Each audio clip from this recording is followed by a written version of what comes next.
welcome you all to this vibrant and purposeful ceremony marking the commencement of 16 Days of Activism.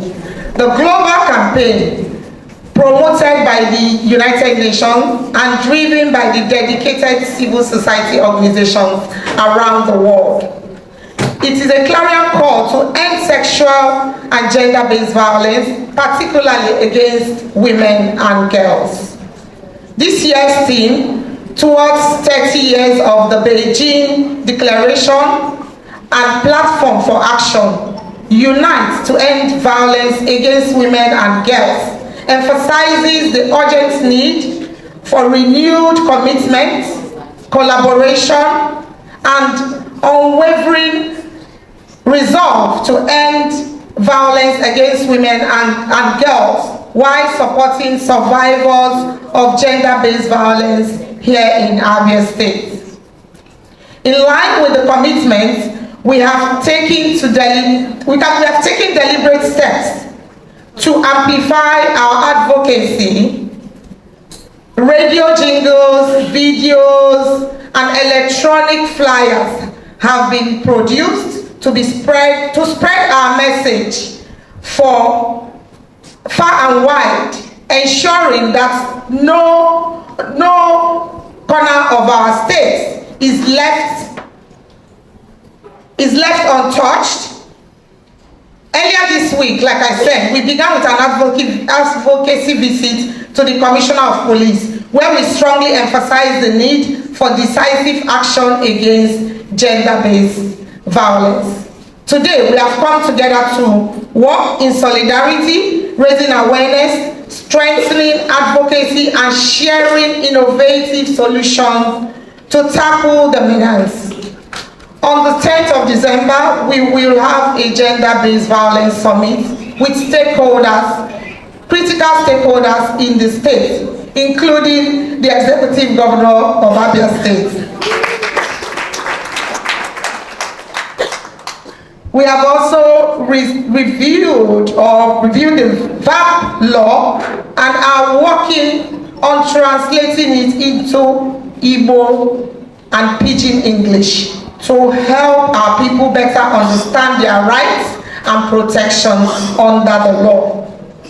In our collective fight against gender-based violence, I was privileged to join esteemed First Ladies from across the country at the United Nations Population Fund Gender-Based Violence and Harmful Social Norms Summit, led by the First Lady of Nigeria, Senator Oluremi Tinubu, CON.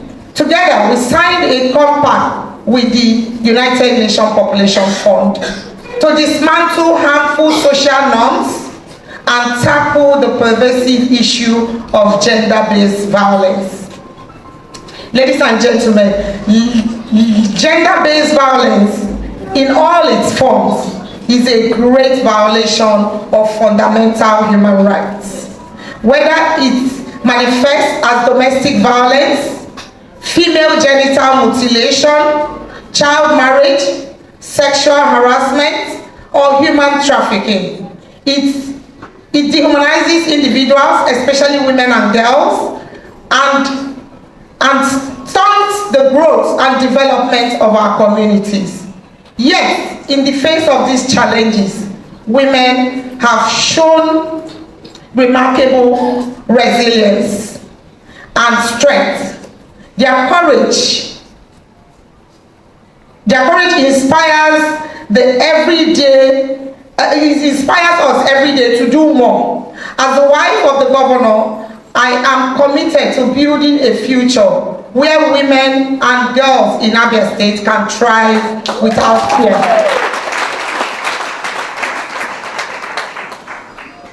Through my office, in collaboration with the Ministry of Women Affairs, we have made significant strides in the fight. In June 2023, we rescued 21 pregnant teenage girls from an illegal charity home in Umuahia, Ishianamba South local government. These girls were victims of child trafficking, driven into their plight by poverty. After months of rehabilitation and stabilization through the Ministry of Women Affairs and Poverty Alleviation, we reunited them with their families and ensured that the illegal home was permanently shut down. And for the 4 Abia indigenes among the rescued girls, we went further, providing resources to empower them economically. Today, they are thriving in their small businesses such as fashion design, poultry, farming, hairdressing, and food retail. Each of them we also supported with startup grants and fully business spaces. Yes. One very important remark I have to make here is the fact that the culprit or the perpetrator is currently being prosecuted. Please, can we give our doctor a round of applause? We need to send the message.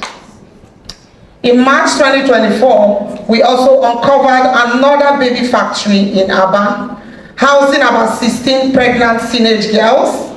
While the discovery was deeply saddening, we immediately began the process of rehabilitating the victims and taking swift legal action against the perpetrators. We are also currently reviewing the law that permits the existence of such homes, the so-called charity homes, and also brothels. As we have also uncovered troubling evidence that some of these establishments are being used to exploit women and girls.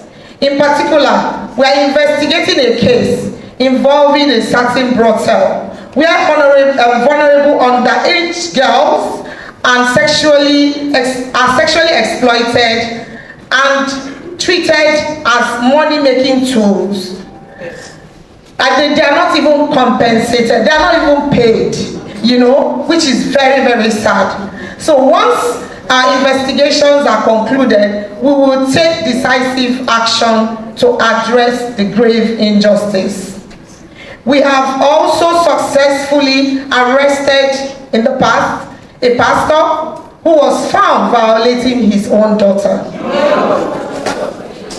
And the case is currently being prosecuted in court. In addition, we have made significant strides in dismantling baby trafficking networks within the state and recovering some stolen babies on multiple occasions. These cases are numerous and deeply troubling, and we remain steadfast in our commitment to justice and the protection of our children and vulnerable individuals. These incidents remind us of the underlying issues, which is poverty, unemployment, and lack of education that drive such tragedies. My office is committed to addressing these root causes through skill acquisition programs and financial support and public education to empower vulnerable girls and women across Abia State. Our efforts do not stop at prevention and rehabilitation.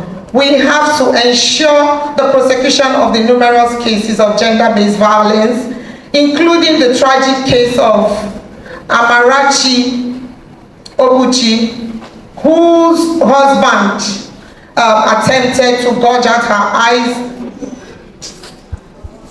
With the support from my office and the Ministry of Women Affairs, she received medical attention and financial assistance and a commitment to help her establish business or support her in whatever she wants to do in the future. The perpetrator in her case and many others are also facing the full force of the law.